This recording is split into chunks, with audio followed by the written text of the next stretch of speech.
예, 안녕하세요. 발표를 맡게 된 심탁길입니다. 발표할 목차는 다음과 같은데요.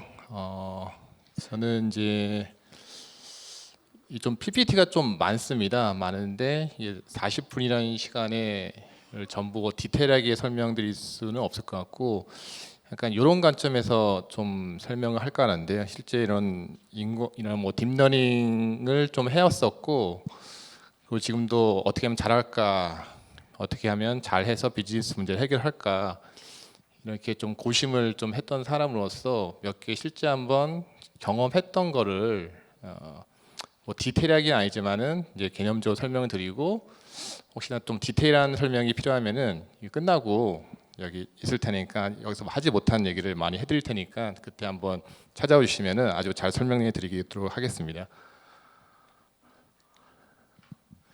그래서 제가 앞에 발표 세션은 사실 보지 못했는데 아마 비슷한 얘기를 인트로덕션 되게 비슷할 것 같아요. 뭐 딥러닝, 인공지능 이런 얘기 나왔을 것 같은데, 뭐 이 딥러닝은 이제 머신러닝의 한 부류죠. 한 부류인데 요즘에 이제 딥러닝이라는 게 되게 관심을 많이 받다 보니까 머신러닝과 별개처럼 많은 관심을 받고 있는 상황이고, 인공지능 시대는 아니지만 하여튼 인공지능을 구현하기 위한 핵심적인 기술이라고 할 수 있습니다. 근데 뭐 이 딥러닝이 요즘에 뭐 인공지능과 마찬가지로 굉장히 핫한 많은 관심을 받고 있는데, 그래서 뭐 알파고는 뭐 너무나 많이 알고 있는 내용이고, 뭐 영화나 매스컴에서도 뭐 뉴스에서도 이런 기사들을 많이 아마 접해 보셨을 것 같아요. 그리고 예전에는 이제 저 같은 경우는 딸이 2명 있는데, 예전엔 아빠 직업을 컴퓨터 사이언티스트라고 그냥 쉽게 이해할 수 있도록 설명드렸는데, 요즘엔 제가 좀 오버해갖고 아빠가 사실은 딥러닝, 인공지능 하는 사람이야라고 얘기하니까 딸은 믿지 않더라고요. 에이 거짓말 하면서 자기 학교 친구들한테는 우리 아빠가 저런 뭐 인공지능 하는 사람이라고 얘기해서 뭐 친구들이 우와 이런 얘기를 들었대요. 왠지 약간 좀 찔린 마음이 좀 있지만은 어쨌든 그렇게 저희 가족들도 알 정도로 이런 뭐 딥러닝, 인공지능 이런 것들이 많이 회자가 되고 있습니다. 근데 왜 이렇게 이런 것들이 많이 사람들한테 회자되고 관심을 받을까요? 뭐 너무 당연한 얘기겠지만은 최근 몇 년 동안 이 성능, 뭐 패턴 인식 같은 그런 성능 정확도가 굉장히 기하급수적으로 엄청나게 발전이 됐습니다. 그래서 여기 보면은 뭐 이렇게 에러율도 2010년도 스피치 레코그니션인데 에러율도 2010년 기점을 이렇게 아주 가파르게 줄었고, 이건 어떤 컴퓨터 비전 쪽인데 그런 어떤 패턴 인식 정확도가 이렇게 갑자기 2010년을 기점으로 해서 이제 올라가서 지금은 그러니까 사람보다 더 정확하게 패턴 인식을 하는, 사람도 그냥 사람들 아니고 보통 저 같은 보통 사람이 아니고 전문가보다 더 정확한 성능을 보여주기 때문에 굉장히 많이 화두가 되고 있고 관심을 받고 있다고 할 수 있습니다. 뭐 딥러닝과 기존 방법론 이게 뭐 굳이 비교한다면은 뭐 표면적으로는 우리가 보통 뭔가 예측을 한다고 하면은 이런 형태의 라벨 데이터셋이 있고, 이 라벨을 맞추기 위한 어떻게 보면은 이제 이런 그 독립 변수들, 이런 피처들을 이제 구성을 해가지고 이 클래스 라벨을 가장 잘 맞출 수 있는 뭔가 예측 모델을 만드는 식으로 보통 진행이 되는데요. 일단 전반적인 프로세스 자체는 되게 유사한데, 그래서 어떤 그 데이터가 학습 데이터가 있으면은 그 학습 데이터를 잘 학습할 수 있는 알고리즘을 적용해갖고 모델을 만들어서 모델의 정확도를 측정하는 식으로 이런 어떤 식으로 이루어지는데, 뭐 기존의 방법이 그냥 표면적으로만 비교한다고 하면 기존의 방법이 이렇게 레이어가 이렇게 한 1차원, 2차원, 그러니까 이 정도 했다고 하면은 딥러닝이 이렇게 굉장히 촘촘하게 멀티 레이어로 구성된 이런 뉴럴 네트워크 형태를 띠고 있습니다. 근데 이런 딥러닝이 어떻게 보면 시작이라 할 수 있는 거는 이제 앞서 이렇게 멀티 레이어 구성된 뭐 멀티 레이어 퍼셉트럼 이렇게 했는데, 이런 뉴럴 네트워크라고 하는 이런 어떤 그 방법론이었고요. 이 유럴 네트워크라는 게 한 1940년대가 50년대 제가 정확한 시점은 기억 못하는데 그때 이미 그 수학자들에 의해서 이런 유럴 네트워크 이 방법론에 대해서 처음 고안이 돼서 이제 활용이 되기 시작했다고 합니다. 그래서 유럴 네트워크는 이제 인간의 그 뇌, 어떤 우리 뇌가 사물을 인지하고 사물을 인식하고 하는 그런 그 방식을 이제 따서 본따서 만들었다고 할 수 있는데요. 얘가 어떻게 뭐 동작하는지 아주 그냥 간단하게만 살펴보면은 보통 우리가 이런 데이터셋이 있습니다. 그럼 이게 클래스 데이터가 있고 이런 이제 필드 값이 있으면은 이런 식으로 어떻게 보면 네트워크 아주 그 그물망으로 이제 묶여진 네트워크를 구성을 하는데 이 선 자체가 어떤 가중치 값이거든요. 그래서 이 첫 번째 라인에 있는 데이터를 이렇게 1.4, 2.7, 1.9 이런 데이터를 이렇게 피딩을 주면은 얘네 값들이 이 선을 따라서 가중치에 곱해지고 더해지면서 최종 이제 종착지에서 계산된 값이 나옵니다. 근데 이 계산된 값이 이 클래스 라벨에 있는 값과 차이가 발생하거든요. 이렇게 에러가 원래 정답은 0인데 이런 선을 지나서 계산된 값이 0.8인데 이렇게 됐을 때는 이제 뒤로 가면서 이런 가중치를 어떤 특정 방향 쪽으로 업데이트를 해서 일수정을 합니다. 그 다음에 다시 그 다음 데이터를 넣어서 새롭게 업데이트된 가중치를 통과해서 최종 이제 엔드 포인트에 도착된 값이 0.9인데 이게 실제 뭐 클래스 값과 차이가 좀 줄어들었죠. 이게 줄어들면 다시 이제 뒤로 가면서 이런 라인의 가중치 값을 수정 업데이트하는 식으로 동작을 하고요. 그래서 유럴 네트워크라고 하면은 기본적인 이런 방식인데 이 네트워크 레이어가 이게 하나가 아니고 앞서 잠깐 봤던 것처럼 여러 개의 네트워크가 구성되어 있고 계속 데이터를 앞으로 넣었다 뒤로 백했다 앞으로 넣었다 백했다 이걸 뭐 수십 번, 수백 번, 수천 번, 수만 번을 반복을 합니다. 그러면서 이런 가중치 선에 있는 가중치 값들이 이제 최적화가 되는 거죠. 정답을 가장 잘 맞출 수 있는 구조로. 그러면서 우리가 보통 이제 뭐 예측을 한다, 분류를 한다 이런 클래시피케이션 문제는 결국은 우리가 분류를 하고 싶은 거를 이제 잘 분류하기 위한 거거든요. 근데 이렇게 앞뒤로 왔다 갔다 하면서 이렇게 뭐 2차, 1, 2차원은 아니겠지만 이렇게 이런 그 각각의 어브젝트를 잘 분류하게끔 이 선이 계속 조금씩 변한다고 해요. 변하는 과정이에요. 이걸 뭐 피팅이라고 얘기하는데 일단 이런 과정을 계속 왔다 갔다 수십 차례, 수백 차례, 수천 차례, 수만 차례 반복하는 게 어떤 유럴 네트워크의 학습 방식이라고 보시면 되고요. 거기서 이제 앞에서 뒤로 쭉 가면서 이 가중치를 업데이트하는 거, 그 방식을 이제 백프로포게이션이라고 이제 얘기를 합니다. 이게 기본적인 유럴 네트워크의 동작 방식이에요. 그래서 이런 유럴 네트워크 이제 고안이 되고 많이 실험을 하고 테스트하면서 이제 이쪽 분야에 종사하는 사람들은 이게 이제 거의 최고의 알고리즘이고 최고의 방법론이라고 다들 생각을 했었습니다. 그래서 이런 네트워크만 구조만 이렇게 계속 길게 만약에 만들 수만 있다고 하면은 아주 정확하게 패턴 인식을 할 수 있을 거라 모두 기대를 했습니다. 근데 막상 그렇게 기대를 하고 사용을 했었는데 실제 상황에서는 여러 가지 문제가 발생했죠. 뭐 오버피팅이라는 문제, 뭐 베니싱 디스그레디언 문제. 결국은 네트워크가 길면 좋다는 거 아는데 네트워크가 길어도 제대로 학습을 하지 못하는 그런 상황이 발생했고 여기서 만들어진 모델이 실제 상황에서 굉장히 정확하지 않은 그런 어떤 문제가 발생하기 시작했습니다. 그래서 이제 사실은 이제 유럴 네트워크가 이제 굉장히 실망감을 또 한때도 사람들 줬어요. 그래갖고 어차피 컴퓨팅만 엄청나게 많이 소요되고 실제 효과는 되게 높지 않아가지고 이게 뭐 서포트 벡터 머신이라든가 뭐 랜덤 포레스트 같은 거 이런 것들이 실제 필드에서는 가장 효율적이니까 가장 많이 사용되었던 어떤 학습, 분류, 뭐 예측 모델이었다고 할 수 있습니다. 근데 결국 이제 이런 유럴 네트워크를 이제 이런 문제점들이 2000년대 후반에 거쳐서 10년대 들어서면서 많이 해결됐어요. 여러 가지 이런 어떤 뭐 빅데이터 기술이 나왔고 그런 뭐 GPU라고 하는 이런 어떤 그 테크놀로지 이용해서 뭐 새로운 앞터마이저, 뭐 드롭아웃, 뭐 렉터파이드 리니어 유닛 이런 것들을 이제 나중에 이제 하나씩 이제 만약 관심 있으신 분들은 왜 요것 때문에 이 유럴 네트워크가 이제 개선이 됐는지를 한번 살펴보는 게 의미 있는데, 이런 이제 많은 기술들이 나와서 기존의 어떤 문제점들이 해결이 되었습니다. 근데 이런 것들이 이제 대표적으로 이 분야에서 큰 기여를 하신 분들이 이런 네 분입니다. 소위 이런 딥러닝, 그 인공지능계 뭐 팬테스틱 4라고 하는데, 이쪽 분이 이제 그 페이스북의 얀 리쿤, 그리고 요 분이 이제 거의 이쪽에 아버지라고 할 수 있는 제프리 힌튼 교수, 현재 구글에 있고요.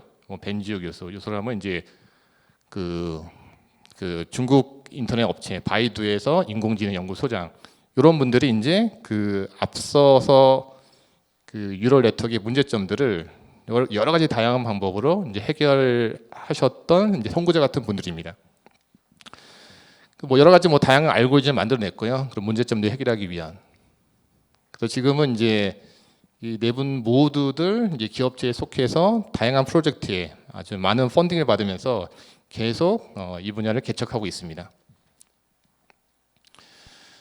그래서 이런 분들이 이제 주축이 되었고, 지금은 요 분들의 이제 교육 학습을 받은 그런 분들도 이제 이런 업계나 시장에 많이 나와서 여러 가지 열심히 활동을 하고 있는데요.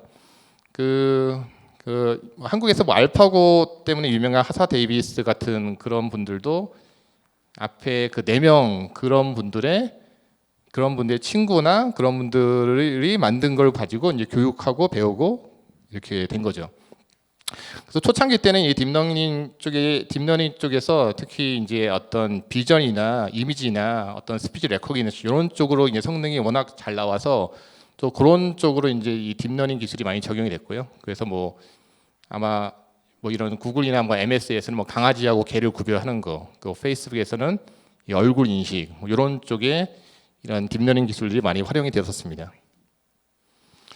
그리고 최근에 이제 이걸 뭐 역시 이것도 이미지 기반의 그 인식 기술인데, 뭐 알리바바의 타오바오 이런 데서는 이제 이미지를 지나가다 사진을 딱 찍은 거를 이제 모바일 앱상에서 업로드하면은 이거하고 똑같거나 뭐 유사한 이미지를 찾아서 디스플레이 해주는 이런 것들이 많이 응용해서 사용이 되고 있습니다.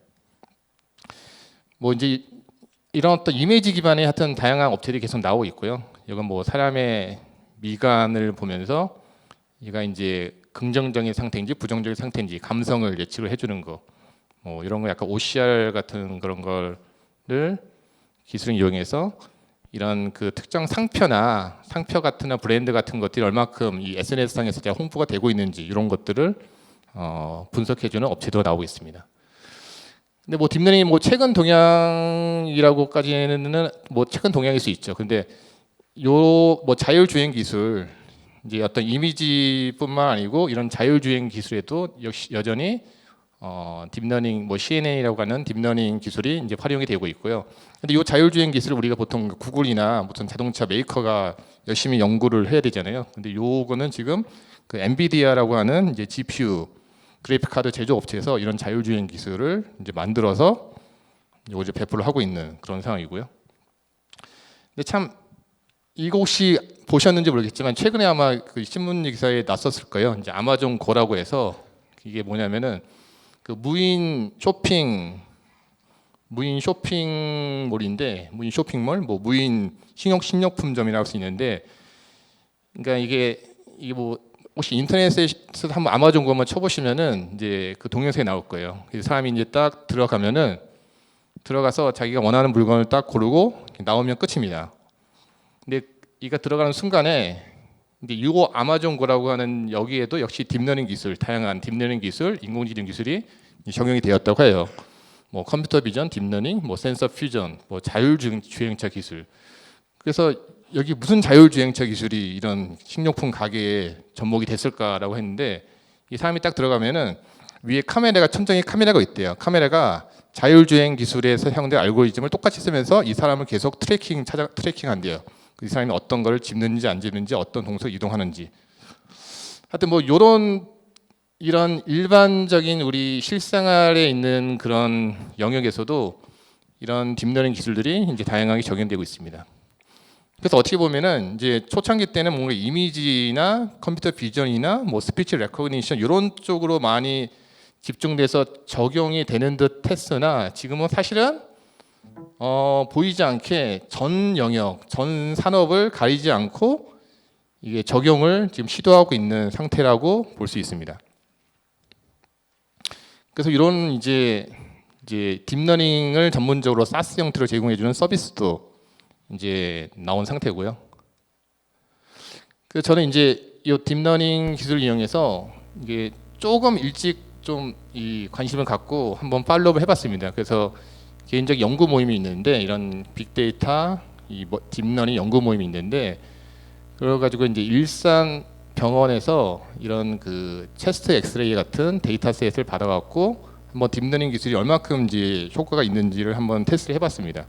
그래서 대략 만 장의 뭐 정상 폐렴 폐암 이 사진들을 받았는데 뭐 제가 사용한 방식은 이미 다 알고리즘이나 오픈 소스 그러니까 코드가 공개된 것들이에요. 그래서 이 알렉스 넷이라고 하는 2012년도에 그 이미지 레코그니션 대회에서 1등한 그런 어떤 그 CNN 아키텍처인데 이 아키텍처를 가져다 쓰고 앞에 요 세 장의 이미지를 한번 잘 분류를 하는지 테스트를 해봤었는데 뭐 결론적으로 그 저도 놀랐습니다. 하여튼 뭐 정확도가 뭐 98% 가까이 나와서 이렇게 대부분 다 맞추는 이런 결과를 만들어냈고요. 근데 이걸 했을 당시에 그 사실 저는 전혀 당연히 뭐 의학적인 전혀 지식이 없고요. 단순히 받은 거는 요 데이터 사진들인데 라벨 정보가 있는 사진들 이게 정상인지 폐렴인지 폐암인지 요 데이터만 받고 이미 오픈된 이런 알렉스넷이라는 알고리즘을 써서 분류를 했더니 이런 정확도가 나왔습니다.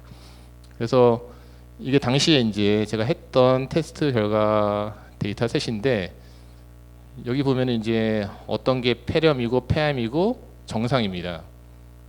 이 세 줄이 요 마지막 네 번째 컬럼은 이 중에 폐렴, 폐암 정상이 있는데 뭐 여러분들 그냥 속으로만 한번 판단해 보세요. 어떤 게 폐렴, 폐암 정상인지. 예, 폐렴 가운데는 확실히 정상이고 이게 아마 폐암 이럴 거고요. 이쪽은 폐암, 폐렴 정상 이렇게 나오는데 되게 어렵죠. 예, 실제 어려웠습니다. 거기 모임에서 이제 의사 선생님들도 계시고 이제 어떤 교수님들 계시고 저처럼 IT 하는 분도 계시는데 일단 거기 의사 선생님들 제외하고는 다 틀렸습니다. 근데 의사 선생님도 당연히 맞췄고요. 그래서 이렇게 이미지 쪽에서는 확실하게 잘 워킹한다는 거를 저도 실감을 좀 많이 했었고요.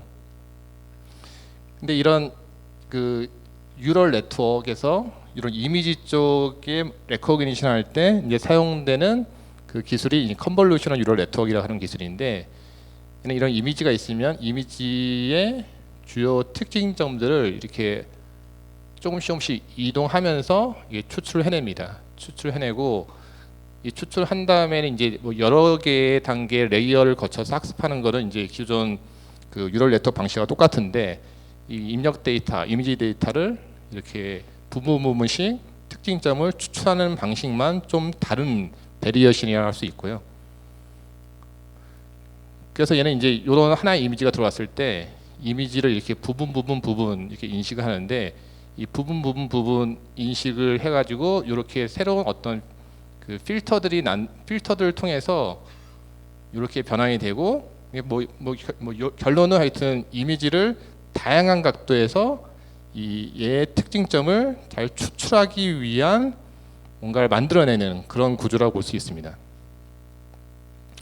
그래서 이제 이런 실험도 이제 사람들이 이제 CNN이 워낙 잘 워킹하니까 이런 것들로 잘 분류가 되는지 막 테스트를 하고 있습니다. 이렇게 머핀하고 강아지하고 잘 분류가 될 것 같죠? 왜냐하면 이제 하여튼 좀 제 눈으로는 구분이 됩니다. 일단 이 강아지가 머핀의 요 포도인지 뭔지 이거보다는 또 좀 눈이 더 총기가 있잖아요.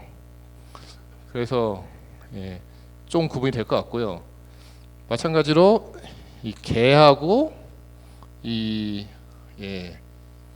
구분이 좀 되죠. 이런 뭐죠? 이 막대기 같은 게 있고 없고 차이가 있으니까. 이제 곰 인형하고 이게 곰인 인형인지 강아지 인형인지 하여튼 인형과 강아지인데 이것도 사실 되게 좀 헷갈리는데 이게 잘 구분이 될지 모르겠습니다. 그러니까 요게 강아지고요, 요것도 강아지고 이런 거 구분이 되잖아요. 근데 요게 강아지인 것 같네요. 요건 강아지인 것 같죠, 인형인지. 하여튼 이제 계속 기대치가 높아지니까 어디까지 분류를 제대로 할 수 있을까라는 실험을 여전히 이제 계속 하고 있습니다. 대부분 생각보다 잘 워킹을 여전히 잘 하고 있는 상태고요. 그 이외에도 이제 특히 요즘에는 이런 뭐 딥러닝 관련된 기술, 이미지라든가 뭐 어떤 그 텍스트 쪽 관련된 다양한 논문들, 기술들이 거의 이렇게 표현이 맞는지 모르겠는데 막 쏟아져 나오고 있습니다. 좀 베리에이션도 생기고 그래가지고 좀 어떻게 그런 자신의 필요에 맞게 많이 테스트되고 그런 알고리즘들을 잘 활용할 수 있을지도 되게 좀 중요한 시대에 살고 있고요. 근데 요거는 이제 또 어떤 거냐면은 역시 이제 그 어떤 연구 모임에서 이런 이미지 쪽 말고 다른 일반적으로 우리가 데이터 분석 뭐 예측 모델 만들었던 그 영역에도 딥러닝 한번 적용해 볼 수 있을까, 그런 관점에서 이 뭐 저나트륨 혈증, 이게 소딤이라고 해요. 그래서 이런 것들을 한번 예측 모델을 어떤 딥러닝 기반으로 만드는 걸 한번 시도를 해봤습니다. 그래서 환자가 한 19만 명 정도 되는데 이런 데이터셋이 있었어요. 19만 명의 환자에 대해서 최근 3년 동안의 검사 결과, 3년 동안의 응급 진료 이력, 뭐 검사일 기준에서 6개월 이전부터 검사일까지 처방받은 약, 뭐 이런 것 여러 가지 뭐 보험가입 이력들이 있었는데 이 중에서 이 두 개의 데이터셋을 이용해서 이 사람이 저나트륨 환자인지 소견이 있는지 없는지를 예측하는 모델을 한번 시도를 해봤습니다. 근데 여기서 이제 사용된 게 이제 그러니까 이 딥러닝 알고리즘 중에서 대표적인 게 이제 그 CNN이라고 해서 앞에 이미지 처리해주는 그런 알고리즘이고, 이건 그 리커런 뉴럴 네트워크라고 해서 어떤 그 시퀀셜 데이터, 타임 시리즈 데이터 같은 거를 처리하고 패턴을 분석하는데 가장 그 좋은 성능을 보여주는 알고리즘인데, 방문론인데, 이런 리커런 뉴럴 네트워크 이용해서 그 앞에 이런 것들, 검사를 6개월 이전부터 검사일까지 처방 이력, 요 데이터를 한번 학습을 시켜봤습니다. 왜냐하면 이게 그 어떤 특정 일 기준에서 그 처방받은 약 같은 경우가 결국은 어떤 시퀀스가 있는 거잖아요. 그래서 이게 무슨 약인지 저도 전혀 모르겠지만 뭐 아나스투란 약을 처방받고 복용하고 그 다음에 어떤 환자 같은 경우는 타긴인가 타진인가 이런 약을 처방받고 코오돈, 하여튼 전혀 저 모르는 약입니다. 요건 알겠네요. 우루사. 예. 이런 순서로 약을 처방받았고, 그럼 리커런 뉴럴 네트워크라고 하는 곳에서는 이런 순서를 각각 이렇게 인풋 값으로 넣으면은 이게 약간 화면이 이게 좀 잘려서 안 보이는데요. 흐리게 좀 약간 도색해서 안 보이는데, 이게 이제 요 앞에는 이런 그 처방받은 이력을 순서대로 넣고 맨 마지막에는 이 사람이 그 나트륨 저혈증 나트륨 환자인지 아닌지 여부를 그 클래스 값을 넣어주는 형태로 이 데이터를 학습을 시킵니다. 그래서 결론적으로 기존에 이제 85개의 검사 항목 이력에 대해서는 풀리 커넥티드 네트워크, 뉴럴 네트워크를 썼고, 이런 검사일까지의 약 처방 이력 요 데이터셋에서는 그 리커런 뉴럴 네트워크라는 그 방법을 써왔고, 두 개를 앙상블 모델로 만들어서 했더니 이것도 굉장히 높은 한 93.33% 정도의 높은 이 정확도가 나왔습니다. 그래서 역시 이런 뭐 비전이나 이미지나 어떤 텍스트 이쪽 말고도 기존 방식에도 딥러닝이 굉장히 어떤 고효율, 고성능을 보일 수 있다는 것을 이제 직접 제 눈으로 테스트를 해본 상태고요. 뭐 이런 뭐 비주얼 서치 서비스 이런 것들도 하여튼 기본 원리는 비슷합니다. 어떤 거냐면 이제 결국은 어떤 하나의 이미지에 대해서 여기서 뭐 태깅 데이터를 이렇게 만듭니다. 이거를 요거는 뭐 코트, 울코트, 롱코트, 데일리, 아우터, 블랙 이런 식으로 어떤 이미지의 특징을 표현할 수 있는 이런 태그 데이터를 만들고요. 이게 일종의 라벨 데이터 같은 역할을 하는 거죠. 클래스 데이터. 그런 걸 마찬가지로 이렇게 이 딥러닝, CNN 같은 걸 이용해서 학습을 시키면은 이미지를 딱 넣으면은 그 이미지에 대해서 각 그 이런 애트리뷰트나 클래스별로 확률값이 나오고 그 이런 것들을 이제 예를 들어서 뭐 오픈 소스 검색 엔진이 뭐 일렉스 서치 넣고 그다음에 이미지를 넣으면은 이미지와 가장 유사한 어떤 그 애트리뷰트 속성을 가진 그 이미지들이 쫙 노출되는 이런 방식입니다. 이건 되게 사실 좋지 않은 예인데요. 예, 이런 식으로 이제 비주얼 서치 서비스도 간단하게 아주 간단하게 설명하면 이런 식으로 이제 구성을 할 수가 있고요. 뭐 챗봇 같은 경우도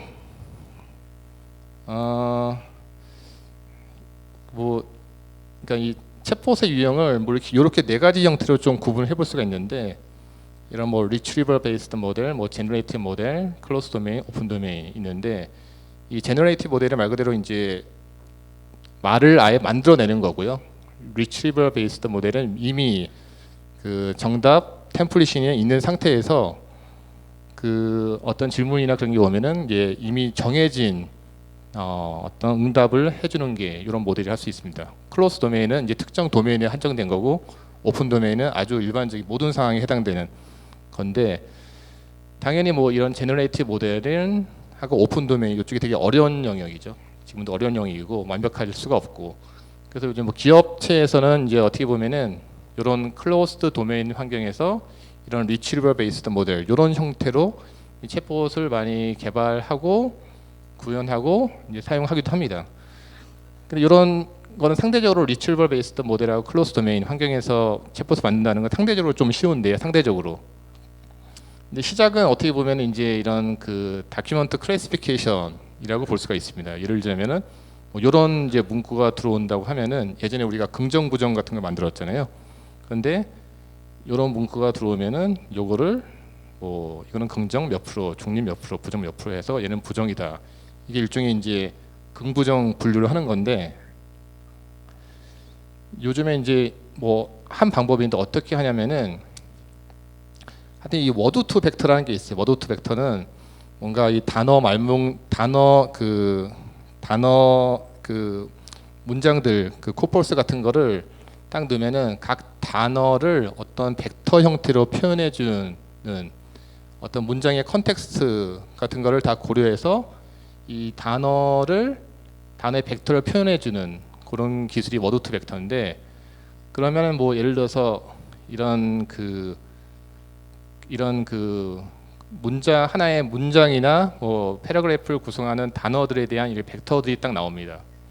벡터들이 나오면은 이 벡터들을 아까 그 약품 복용 히스토리 했던 것처럼 이렇게 순서대로 뭐 예를 들어서 이 상품 정말 XX네 라고 하면은 이 상품에 해당되는 이 벡터들을 각 인풋에 한 번에 쭉 넣습니다. 쭉 넣고 이쪽에 이제 그 결과는 이제 부정적인 거잖아요. 이런 라벨을 이렇게 넣어서 이런 식으로 학습을 하면은 이제 이런 긍정 부정 시스템을 마찬가지로 이제 그 RNN 방식을 이용해서 이런 긍정 부정 모델을 만들 수가 있는 거죠. 이걸 좀 확장하면은 예를 들어서 뭐 고객센터의 1:1 상담을 해주는 뭐 챗봇을 만들겠다라고 하면은 뭐 고객센터에서 사람들이 여러 가지 질문을 하잖아요. 근데 질문의 유형이 이렇게 한 20여 가지로 만약에 구분이 된다고 하면은 얘도 똑같이 처음에 문의를 하거나 했을 때 클래시피케이션 문제 이슈이거든요. 얘도 마찬가지로 이렇게 주문을 언제 했는데 하고 필요 없어요. 뭐 요런 형태로 단어 벡터를 만들어서 입력값을 넣고 그리고 이쪽 그 최종 결과에는 이 20가지의 클래스 유형 중에서 얘는 어떤 이런 말들이나 문의가 왔을 때 어떤 클래스에 속한다라는 그런 라벨 정보를 이렇게 대입을 시켜서 이런 형태로 학습을 시키면은 일단은 그 사람들이 질문했을 때 이게 어떤 유형에 속하는지를 이제 판별하게 수 있게 되는 거죠. 뭐 그다음에 이제 좀 뭐 이제 응용이나 좀 기획적인 요소가 필요한데 이 뭐 상품이 도착하지 않아 언제 도착하게 문의드립니다라고 하면 이제 이런 것들을 앞서서 했던 그런 딥러닝 방식을 이용해서 어떤 분류에 속하는지 만들어내고 미리 그 템플릿 같은 게 있을 거 아니에요. 템플릿 같은 게 있는데 이 템플릿에서 대부분 비슷한데 이 사람 개개인별로 무슨 구매한 상품이라든가 배송 상태라든가 이런 게 다를 수가 있잖아요.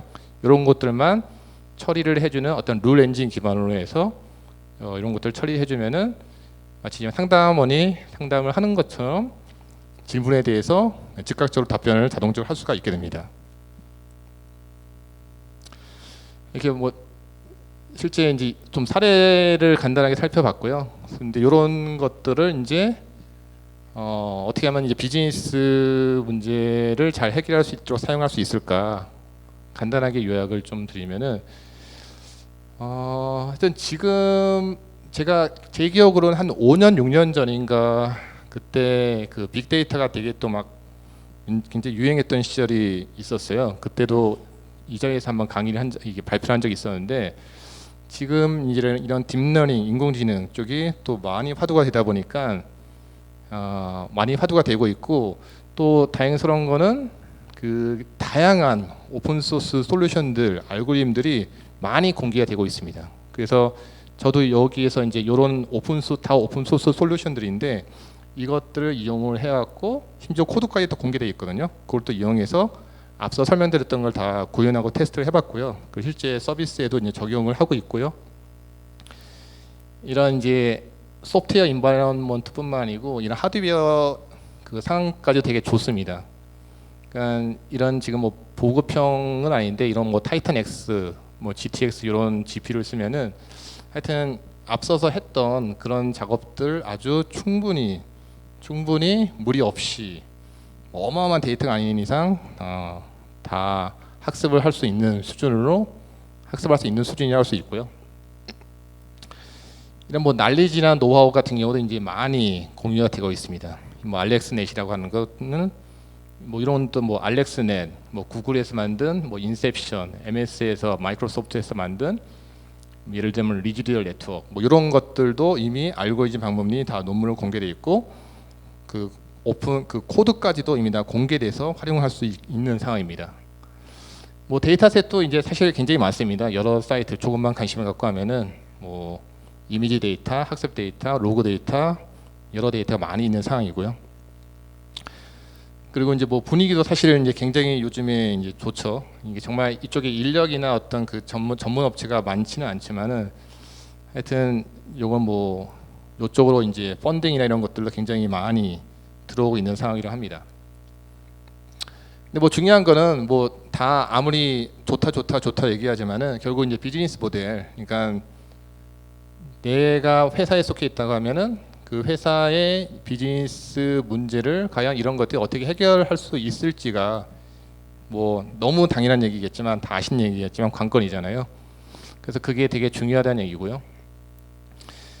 뭐 요거는 이제 뭐 약간 이커머스 쪽에 좀 한정돼서 하는 건데 그 뭐 요지는 뭐냐면은 정확하게 어떤 비즈니스 이슈나 문제를 내가 정의할 수 있어야 되고 어떻게 개선할 수 있을지 명확한 그림이 있는 상태에서 이런 딥러닝이든지 인공지능이든지 여러 가지 이런 것들을 어떻게 접목할지 먼저 이런 것들이 정의가 돼야지 이제 그런 것들을 고려할 수 있다. 뭐 이런 얘기라고 이런 얘기입니다.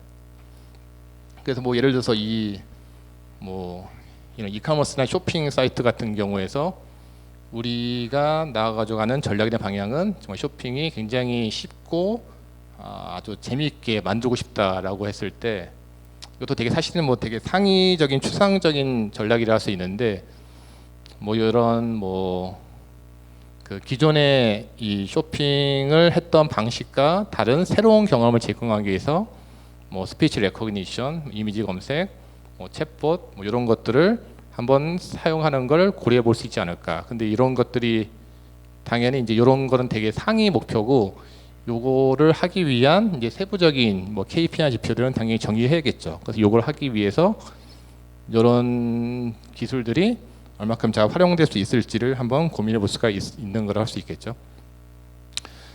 그래서 이런 것들을 이제 정의하고 뭐 지속적으로 개선을 이제 하는 뭐 성과 지표를 측정하고 계속 지속적으로 이제 어떤 골들이 달성되는지 당연히 이제 살펴봐야 되고요.